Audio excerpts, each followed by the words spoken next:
മഹാഭാരത കഥകളിലേക്ക് എല്ലാ കൂട്ടുകാർക്കും സ്വാഗതം. നാരായണം നമസ്കൃത്യ നരം ചൈവ നരോത്തമം ദേവീം സരസ്വതിം വ്യാസം തതോ ജയമുദീരയേത്.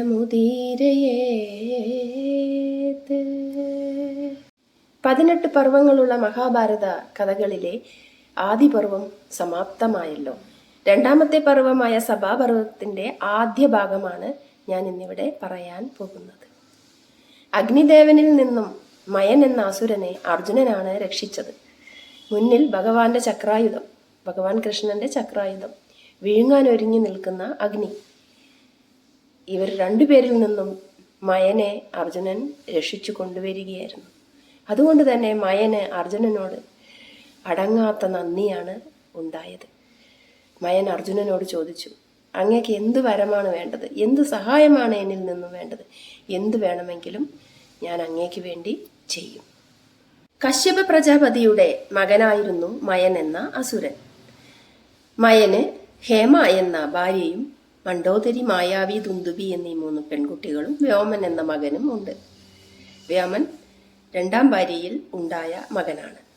ഒരുപാട് ത്രിപുരങ്ങൾ, ആയുധങ്ങൾ, അതേപോലെയുള്ള കൊട്ടാരങ്ങൾ, സഭകളെല്ലാം മയൻ പണിതിട്ടുണ്ട്. അസുരന്മാരുടെ വിശ്വകർമാവെന്ന് മയൻ അറിയപ്പെടുന്നു. മണ്ഡോദരിയെ, തൻ്റെ മകളായ മണ്ഡോദരിയെ രാക്ഷസ രാജാവായ രാവണന് അദ്ദേഹം വിവാഹം കഴിച്ചു കൊടുത്തു.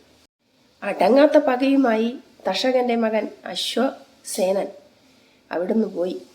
യമുനാ തീരത്ത് ഭഗവാനും അർജുനനും മയനും കൂടി ഇരിക്കുകയാണ്. ഈ ഒരു ഗാണ്ഡവ വനം ദഹിപ്പിക്കാൻ സഹായിച്ചത് ഭഗവാൻ ശ്രീകൃഷ്ണനാണല്ലോ. അദ്ദേഹത്തിന് നീ സഹായം ചെയ്തു കൊടുത്താൽ മതി. എനിക്ക് നിന്റെ സഹായം ഇപ്പോൾ ആവശ്യമില്ല. അർജുനൻ സ്നേഹത്തോടെ മയന്റെ അപേക്ഷ നിരസിച്ചു. അപ്പോൾ മയൻ പറഞ്ഞു, അർജുന, നിനക്ക് ഞാൻ എന്തെങ്കിലും തരാതെ എങ്ങനെയാണ് എനിക്ക് സമാധാനം കിട്ടുക? നിനക്ക് എന്ത് വേണമെങ്കിലും എന്നോട് ചോദിക്കാം. അപ്പോൾ അർജുനൻ പറഞ്ഞു, എൻ്റെ ജ്യേഷ്ഠൻ ധർമ്മിഷ്ഠനായ യുധിഷ്ഠിരൻ ഒരു സഭ പണിയാൻ ആലോചിക്കുന്നുണ്ട്. ആ ഒരു സഭ മായാശില്പിയായ നീ പണിതു കൊടുത്തുകൊള്ളൂ. അങ്ങനെ ഒരു സഭ, വേറൊരു സഭ ഈ ലോകത്ത് കാണാൻ പാടില്ല. അത്രയും അത്ഭുതം കാണിക്കുന്ന ഒരു സഭയാവട്ടെ അത്. നിനക്ക് മാത്രം പണിയാൻ കഴിയുന്ന ഒരു മായാസഭ. ആ ഒരു സഭയിൽ ദേവന്മാരുടെയും ദൈത്യന്മാരുടെയും മനുഷ്യരുടെയും ശില്പകലാപാടവം തെളിഞ്ഞിരിക്കണം. അത്ഭുത കഴിവുകൾ ആളുകൾ കണ്ട് അന്തം വിടണം. അങ്ങനെ ഒരു സഭയാവട്ടെ. മയൻ സമ്മതിച്ചു. തുടർന്ന് ശ്രീകൃഷ്ണൻ അച്ഛനെയും അമ്മയെയും കാണാൻ പുറപ്പെടുകയാണ്. അതിനു മുമ്പ് കുറച്ചു ദിവസം പാണ്ഡവരോടൊപ്പം, കുന്തിയോടൊപ്പം, പാഞ്ചാലിയോടൊപ്പം ആ കൊട്ടാരത്തിൽ കഴിഞ്ഞു. പോകുന്നേരം കുന്തിയുടെ കണ്ണിൽ വെള്ളം നിറഞ്ഞു. ദ്രൗപദിയെ ആശ്വസിപ്പിച്ച് കുന്തിയുടെ അനുഗ്രഹം വാങ്ങി ദൗമ്യനെ നമസ്കരിച്ച് ശ്രീകൃഷ്ണൻ അവിടെ നിന്നും അച്ഛനമ്മമാരായ ദേവകി, വസുദേവരെ കാണാൻ വേണ്ടി പുറപ്പെട്ടു. കൈലാസ പർവ്വതത്തിന് വടക്കുള്ള മൈനാക പർവ്വതത്തിന്റെ അരികിലേക്കാണ് മയൻ പോയത്. അവിടെ ബിന്ദു സരസ് എന്ന ഒരു തീർത്ഥമുണ്ട്. അതിൻ്റെ തീരത്തിരുന്നാണ് അനേകം താപസന്മാർ പരമശിവനെ ധ്യാനിക്കുന്നത്. പെട്ടെന്ന് തന്നെ മയൻ സഭ നിർമ്മിക്കാനുള്ള സാധനങ്ങളുമായി തിരിച്ചെത്തി. രത്നപാത്രങ്ങൾ, രത്നം പതിച്ച ഗദ, ശംഖ്, അനേകം സ്വത്ത്, അളവറ്റ സമ്പത്ത് കൈലാസത്തിന്റെ അരികത്തുള്ള വടക്കുള്ള മൈനാക പർവ്വതത്തിനടുത്തുള്ള സ്ഥലത്തു നിന്നും അദ്ദേഹം പാണ്ഡവർക്കായി കൊണ്ടുവന്നു. ഇനി സഭ പണിയാൻ തുടങ്ങുകയാണ്. മയൻ കൊണ്ടുവന്ന ശംഖും ഗദയും കണ്ട് പാണ്ഡവർ അന്തം വിട്ടുപോയി, അത്ഭുതപ്പെട്ടുപോയി. ശംഖിന്റെ ശബ്ദം കേട്ടാൽ 3 ലോകവും ഞെട്ടിവിറയ്ക്കുമായിരുന്നു. സഭയുടെ പണി തുടങ്ങി.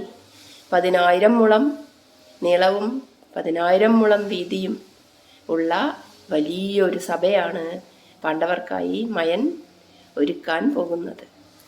മയൻ പണിത സഭ കാണാൻ അനേകായിരം രാജാക്കന്മാർ അവിടെ വന്നു. ഉള്ളിലൊരു തടാകമുണ്ട്. വെള്ളമുള്ളത് ആർക്കും അറിയില്ല. ആ വെള്ളത്തിൽ ചവിട്ടി രാജാക്കന്മാർ വീഴുന്നത് കണ്ട് പ്രജകൾ പൊട്ടിച്ചിരിച്ചു. അങ്ങനെ ഒരു മായാ സഭയായിരുന്നു അത്. മയന്റെ കൊട്ടാരത്തിനുള്ളിൽ അനേകായിരം മരങ്ങൾ നിഴൽ പരത്തി നിന്നു. ചക്രവാകങ്ങളും കൊറ്റികളും താറാവുകളും കളിച്ചു. അനേകായിരം പക്ഷിമൃഗാദികൾ ആർത്തുല്ലസിച്ചു. അനേകായിരം രാജാക്കന്മാർ ആ കൊട്ടാരം കാണാൻ, ആ സഭ കാണാൻ അവിടെ എത്തിച്ചേർന്നു. ഒരു വലിയ സഭ. 14 മാസം കൊണ്ടാണ് സഭയുടെ പണി പൂർത്തിയായത്. പണി പൂർത്തിയായ ദിവസം കലാപരിപാടികൾ അവിടെ നടന്നു. ഈ കലാപരിപാടികൾ കാണാൻ അനേകായിരം രാജ്യത്തു നിന്നും അനേകായിരം രാജാക്കന്മാരും മറ്റു വിശിഷ്ട വ്യക്തികളും എത്തിച്ചേർന്നു. അങ്ങനെ നാരദ മഹർഷിയും അവിടെ എത്തിച്ചേർന്നു. തുടർന്ന് എന്ത് സംഭവിച്ചിട്ടുണ്ടാവും? കഥയുടെ അടുത്ത ഭാഗത്തിനായി കാത്തിരിക്കുമല്ലോ.